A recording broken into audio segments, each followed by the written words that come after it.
Welcome back to Thundersport GB at Mallory Park. It's the Motorbike Accident Law Formula 600. Steve's on the grid. The Motorbike Accident Law Formula 600's next to the circuit. James Webb, number 66, should be rolling up to pole position anytime soon. I can hear him in the background. Second position, championship leader Richard McNeil extended his lead yesterday here in the damp conditions. Adam Oliver, though, is podium bound. He won last round at Cadwell Park, a third yesterday. But Ben Field this morning in warm-up, really quick. Should be a great race, Robin. Yes, Steve, it's been fantastically close this season all the way through. Coming into the weekend, in fact, just 1 point in it between Richie McNeil at the top of the championship and Ben Field, and only 1 point between Adam Oliver and Chris Mort. I think they were fourth and fifth coming into the weekend, so it's as close as you like as the red lights go out, and it's the charge down into Gerrard's for the first time of asking.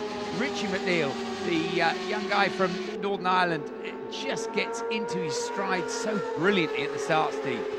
Yeah, I think if there was a prize for how many hole shots you get throughout a season, Richard McNeil would win that hands down. Really great off the line. And there he is, first position, just ahead of James Webb, who's, well, it's very nice to see James back on a bike. He had a terrible crash at the top of the season. I believe you were here for the Mallory Park. It was testing, in fact, yeah, pre-season, and he was going to do the whole series, but it's put him back, of course, and this is his first really competitive race weekend of the year, and I know he's going to be going on to the BSB meetings as well, so he really needs the race mileage. And of course he's a great prospect, Steve. His younger brother, we know full well, racing at MotoGP. Yes, younger brother Danny, of course, in the 125 GP class, but James just had a lot of bad luck really over the last few seasons. He's a great prospect at British Championship level, and he's proving it here at the front of this very competitive Formula 600 class. There's Chris Mort just going through ahead of Adam Oliver. Yes, Chris has had a mixed season so far, hasn't he? Far more up and down than he'd have liked, and indeed we had expected, because he was pretty much a pre-season favourite, was Chris, and sometimes he's hit the ground running and had fantastic weekends, as at Anglesey. And at other times it's not really gone his way, but he's still there or thereabouts in the championship. It's only halfway through the year, and he's there in fifth place, and he's running as quickly as the guys ahead of him. So if he can get in amongst them, well, who knows, as James Webb just slips to the front, and Richie McNeil, sadly for him, slips back into second, and worse still for the overall championship points, back into the clutches there of Craig Sproston, who's running well in third, Steve. Yeah, Craig Sproston still not seen the best of him so far this season. Another rider plagued with a bit of bad luck. And, well, Michael Price is apparently in and around the paddock this weekend. Double Formula 600 champion. He's been watching this, and he can't put his money on who's going to win. But there's only a couple of points between that man, 22, Richard McNeil, and number 14, Ben Field. Just a couple of places behind. But it's all about trying to catch up James Webb at the moment. Ben Field, who is only really in his second full season. He was a rookie last year, but just brimful of confidence after his first pole position and first win in the series back at Cadwell Park a couple of weeks ago, and he's carrying that form on here at Mallory Park. There he is in that group, and just chasing after Craig Sproston. There is Ben. Let's see if he can find a way through, but Craig really putting pressure on Richie McNeil. Yeah, let's not forget that Richard McNeil was involved in that incident last time out at Cadwell Park with Adam Oliver. And I know that, well, we both know that he suffers from arm pump, certainly in conditions such as these, but he's also suffering a little bit with a hand injury as a result of that crash over at Cadwell. So maybe that's coming into play here, because there's a long old weekend. Webb leads from McNeil, championship leader 22 there. There's Sproston, number 16. Field then just ahead of Chris Moore. Yeah, and Chris closing on him as they run up into the hairpin there. Yes, Richie McNeil is nursing a broken thumb, which he was demonstrating to me early this morning, and it looks a bit sad, but he's like a lot of riders. He doesn't like riding covered in bandages and plaster casts and everything, but it certainly is giving him a bit of jip during the racing. Yeah, it will do, and these really hot conditions probably won't be helping too much, unlike the wet. A little bit further back, that's number 43, Chris Wilkinson, making his way around Gerrard's. But look at the lead that Webb's got there. And in second position, well, look at that, it's Ben Field. Yes, he's got past Craig Sproston.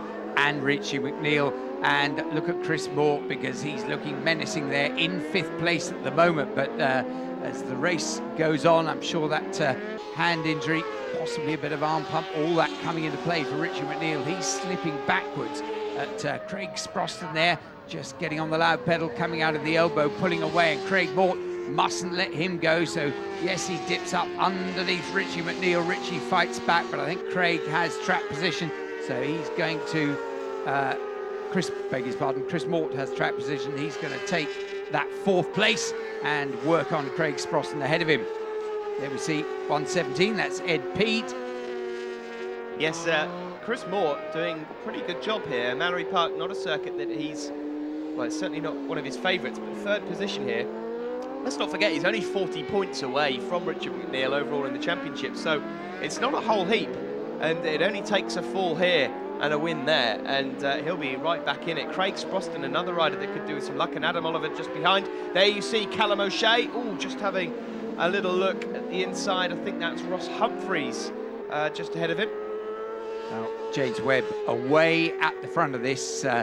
Looks as though, well, it looked as though he wouldn't be challenged at all, but I'll tell you what, Benfield is hammering along, and they're pretty well matching each other in terms of lap times, and you can see how Benfield has pulled away from the battle behind.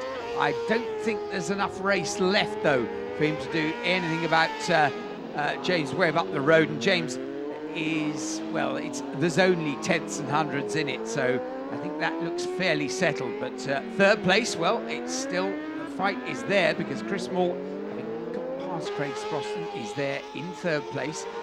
There you see him coming through the bus stop, getting a look at Benfield up ahead of him. But, James Webb has been into the 53s, and Benfield, they're the 2 quickest out there. Nobody else has been into the 53 second bracket yet as they go out onto their last lap. No, it's been a very good performance here from James Webb, and it'll give him a lot of confidence going into the rest of the season. He has really taken to that Kawasaki very well, the number 66, and he exits the bus stop around Devil's Elbow and takes 25 points. But who's going to get second, Robin? Because if Benfield can make it to the line, he'll be the new championship leader. Here he comes, and it is indeed Ben who will pick up second place.